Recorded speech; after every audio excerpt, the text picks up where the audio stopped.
हर एक व्यक्ति अपने घर में पेड़ पौधे अवश्य ही लगाता है और इसीलिए लगाता है जिससे उसके जीवन में और घर में हमेशा ही खुशहाली बनी रहे और घर के सभी लोग जीवन में आगे बढ़ते ही चले जाएं।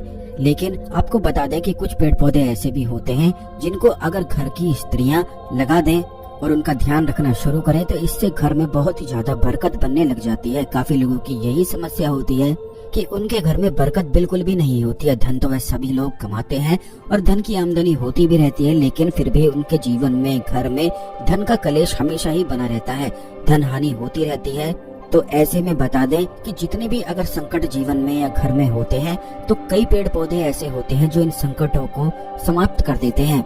लेकिन बिल्कुल विधि अनुसार ही इन पेड़ पौधों को लगाना चाहिए और इनकी नित्य पूजा भी करनी चाहिए, क्योंकि ये साक्षात भगवान शिव और माता पार्वती से उत्पन्न हुए पौधे हैं। तो इसीलिए इन्हें घर में लगाने से बेहद ही खास लाभ की प्राप्ति होती है। तो जल्दी से वीडियो को लाइक करके कमेंट बॉक्स में ओम नमः शिवाय हर हर महादेव अवश्य ही लिख दें, जिससे भगवान शिव की कृपा पर हमेशा बनी रहे। तो दोस्तों आपको बता दें कि सबसे पहला जो पौधा होता है वह भगवान शिव से प्रकट हुआ है, जिसे रुद्राक्ष का पौधा भी कहा जाता है। अगर किसी घर में रुद्राक्ष का पौधा लगा दिया जाए और उसकी नित्य प्रतिदिन बिल्कुल नियम से पूजा पाठ किया जाए और उस पौधे का ध्यान रखा जाए तो इससे जितने भी ग्रह दोष होते हैं वे बिल्कुल समाप्त हो जाते हैं। खास करके जिन लोगों के जीवन में काल सर्प दोष है, पितृ दोष है या फिर शनि ग्रह के दोष है, राहु केतु के दोष है, तो उन लोगों को रुद्राक्ष के पौधे की पूजा अवश्य ही करनी चाहिए। आपको केवल इतना करना है कि सुबह जब भी आप काम से निकलते हैं तो उस रुद्राक्ष के पौधे को जल देकर उसके पास एक दीपक जलाकर बस आप छोड़ दिया करें। अगर इतना भी कार्य कर लेते हैं तो इससे संपूर्ण ग्रह दोष समाप्त हो जाते हैं। दूसरा पौधा है बेलपत्र का पौधा, जो कि साक्षात माता पार्वती से उत्पन्न हुआ है।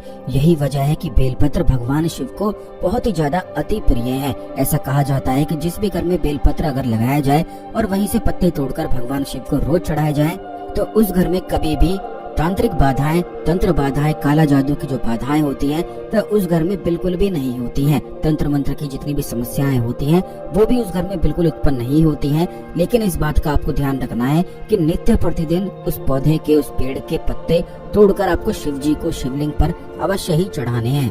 अब जो तीसरा पौधा है वह भगवान शिव और माता पार्वती के संगम से उत्पन्न हुआ जो पौधा है वह शमी का पौधा है। इसीलिए शमी का जो पौधा होता है वह भगवान शनि देव को भी अति प्रिय होता है और यही वजह है कि भगवान गणेश को भी अगर शमी के पौधे के पत्ते चढ़ाए जाते हैं तो इससे जितनी भी कार्य में बाधाएं आती हैं, रुकावटें आती हैं, वह बिल्कुल समाप्त हो जाती हैं। शमी का जो पौधा होता है वह बहुत ही ज्यादा लाभकारी बताया गया है। उसके केवल पत्ते तोड़कर अगर भगवान श्री गणेश को चढ़ा दिए जाएं किसी भी कार्य को शुरू करने से पहले तो वो कार्य निश्चित ही होता है। और इसी के फूल अगर शिवलिंग पर चढ़ा दिए जाएं तो इससे मनोकामना पूर्ण होती है। अगर यही शमी का पौधा घर के बिल्कुल बीचों बीच होता है तो इसी से अचानक से धन प्राप्ति के योग भी बनते हैं। घर की जो स्त्रियां होती हैं वह लक्ष्मी का स्वरूप मानी जाती हैं।